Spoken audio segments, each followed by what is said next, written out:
The S&P dropped 50 points after this significant event. So does the eclipse have power? Yes, it does. Can the eclipse be seen in price on any market worldwide? Yes, it can. So we watch eclipse points. They create hotspots.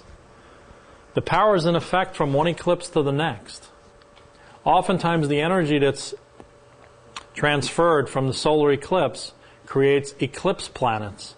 These planets, in one theory, seem to be hot for the duration of the eclipse to the next eclipse. We then often watch Mars hitting the hot spot or the eclipse point or the zodiacal point that the eclipse was formed on the zodiac. Again, there's some very creative ways to approach the eclipses. I think eclipses have some effect, but I have not found a major significant correlation to the S&P, above 90%. And my goal is to find 90% correlation. If not, you have limitation in terms of its value. And we want to try to do things that have tremendous amount of value. So solar eclipses do that. I've done studies on the eclipse cycles where we've had every single eclipse turn day for the last 30 or 40 years. And I believe the relationship was close to 50-50. So there wasn't a significant or high correlation of the actual event by itself. Some people use them with progressions, directions, all kinds of other advanced techniques. And again, I think the correlation to the eclipse is key.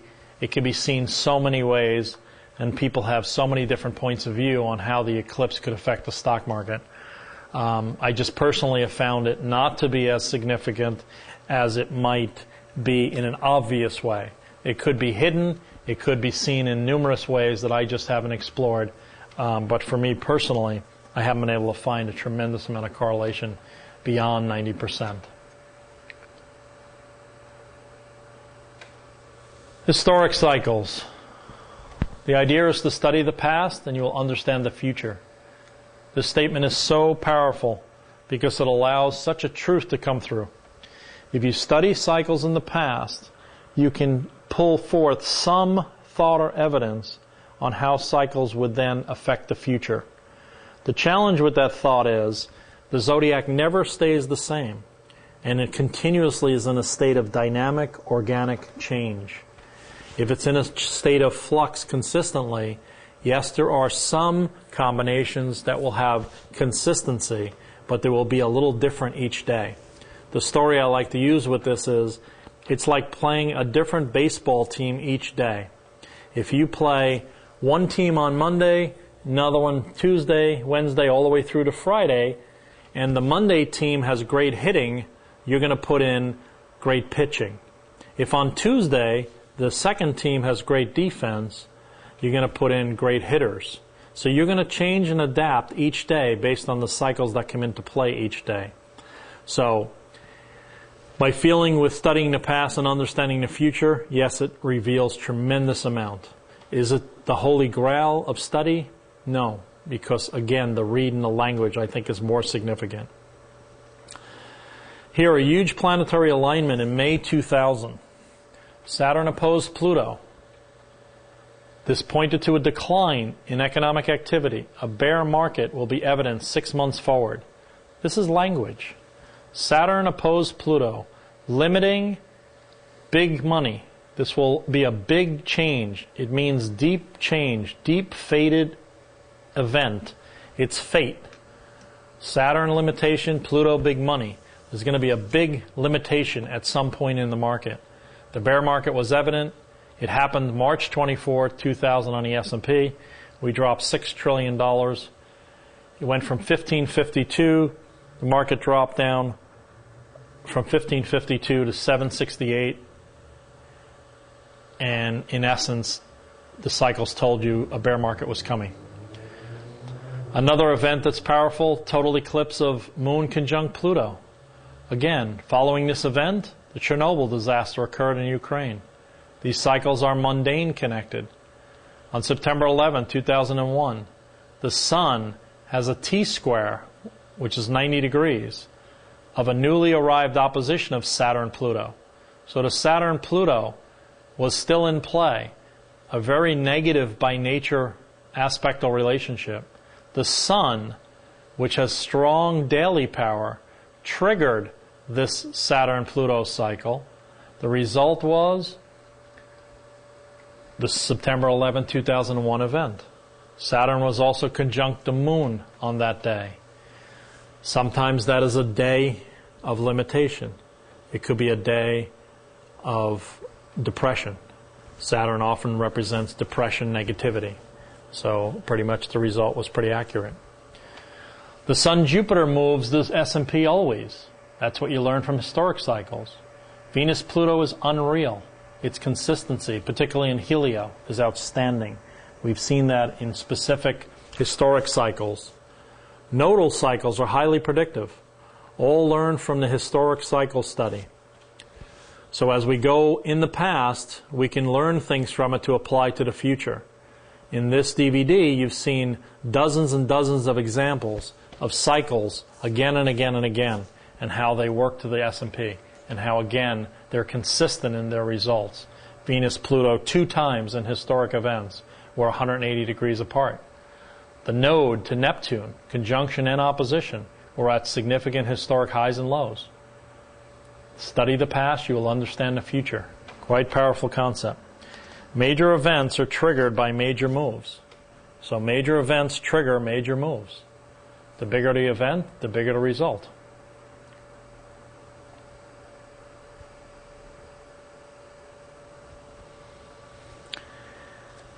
Here's a very interesting future event, and this is how you can see how you can forecast the future to a degree. This is a future event, not to happen yet.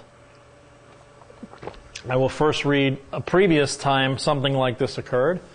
In January 15, 1991, the solar eclipse at 11:59 on 1/15/91 had 6 planets in alignment in Capricorn. In astrology, the sun and moon are considered planets. According to the ancient Babylonian prophecy, when all the planets meet in Capricorn, the world will be destroyed by fire.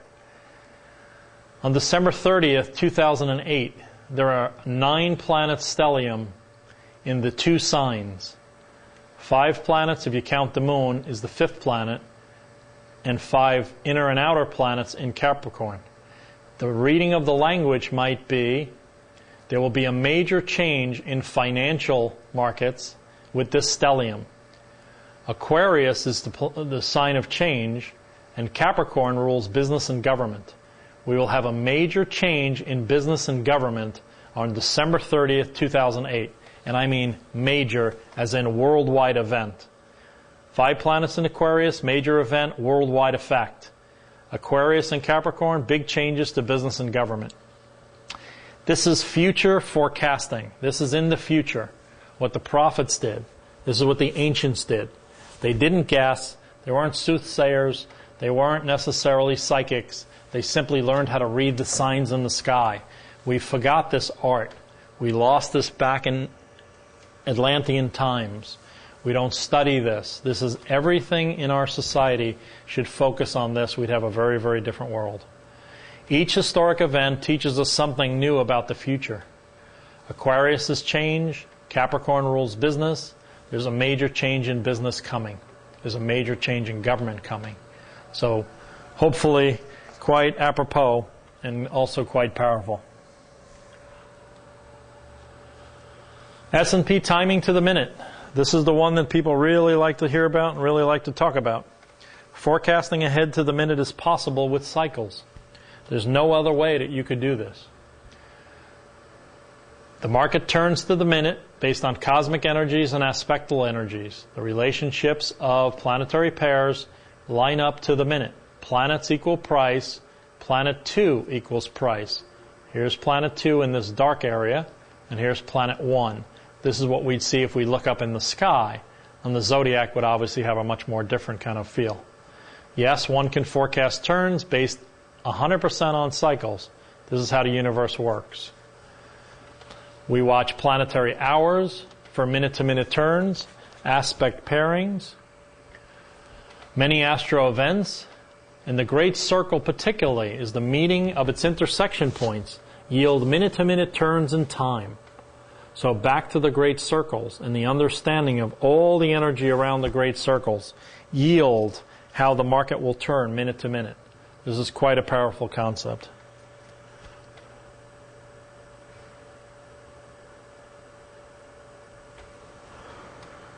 So mysteries of the universe. This Vitruvian Man from Da Vinci, this classic picture that was in the Da Vinci Code, has been around since, Da Vinci's time. This is quite powerful for study. This is a nautilus shell, which shows the beginning of the nautilus shell that's put on top of Da Vinci's drawing, where he has a Vitruvian Man inside a square, inside a circle. And this relationship between a square and a circle offer tremendous amount of clues, but not easy, very complex. I believe this is all the squaring of the circle.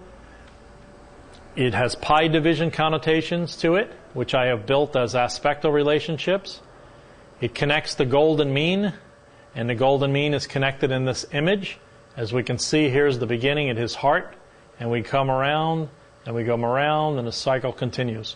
So this, in essence, is a spiral. It's not shown. This is a theory that the spiral was based on his heart, goes through his chakras, and up and around, like the nautilus shell, is a perfect spiral. Da Vinci's Vitruvian Man unlocks many secrets to life in the markets.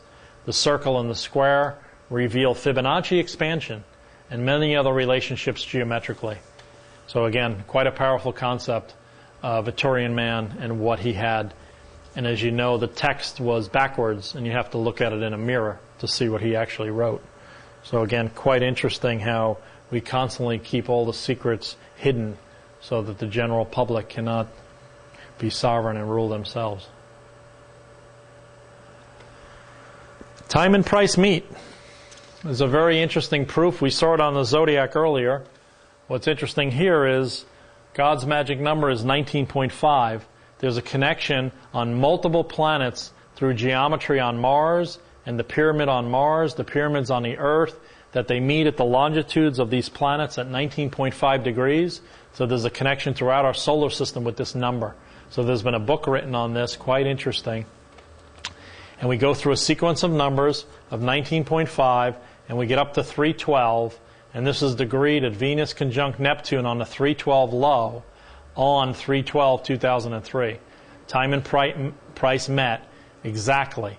So again, quite a provable formula done in both a mathematical approach and a solution done in both a zodiacal astrological approach. You come up with the same answer, which is 312, 312, 312.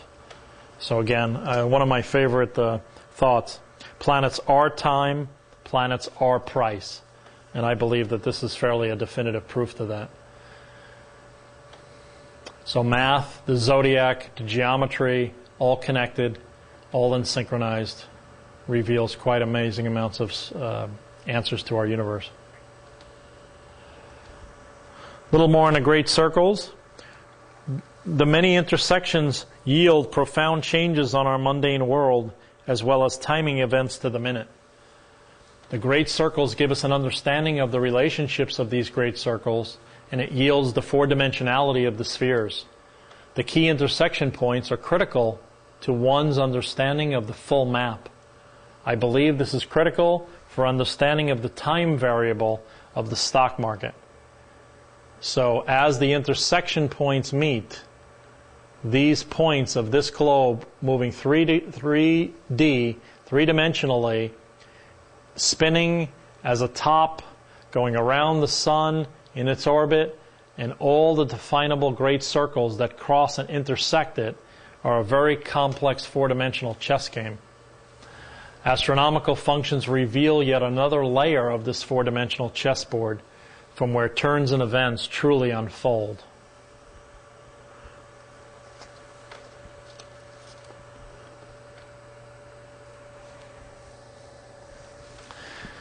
Venus. Why is Venus, the planet of values and money, so important? Well, Venus is involved almost every day. Venus also has phases just like the moon. So the Venus has quarter phases and new moon phases and three-quarter phases and opposition. So again, Venus has phases just like the moon has phases.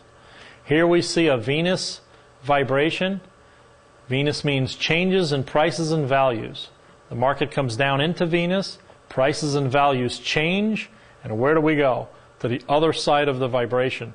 This is the beginning of our beginning and end concept. If you know the beginning, you know the end. This is a famous adage that W.D. Gann had said once, or claimed to have said. If you know the beginning, you know the ending. This is very powerful for forecasting. Venus changes money, values, prices. Venus rules money in the sign of Taurus. It also rules Taurus. So Venus is the planet of value. It is the ruler of price. I believe this originates from a spiritual plane first. It's highly consistent planet to the markets.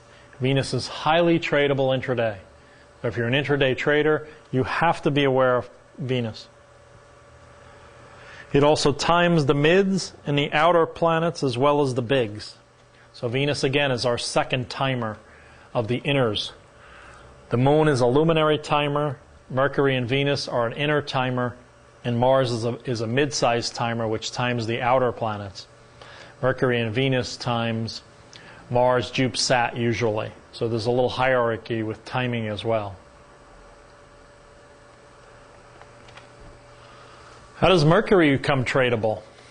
Mercury is a timer. It's our fastest timer. I believe Mercury is a trigger planet. It's powerful in helio. Its conjunctions in 180s truly turn the market. So here we see an example of Mercury as it's connected to the Sun, to Mars, and Jupiter. And what this scenario would be is Mercury is timing a Sun aspect, Mercury is to the Mars aspect, and Mercury is to Jupiter aspect.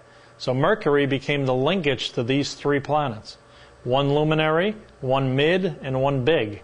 So Mercury truly becomes a trigger planet to the bigger planets. So that's how it becomes tradable. The lower octave planet's Mercury, whose higher octave is Uranus, which means that Mercury and Uranus have an incredible affinity. Lower octave planets are associated with a lower or physical level of expression. And Mercury's speed, when it is the same as the mean daily speed of the Sun, is a very strong turning energy. So Mercury, when it's at the speed of the Sun, or 2 times the speed of the Sun, 59 minutes, or 1 minute 58 seconds, the markets do turn. That's quite a powerful add-on side note.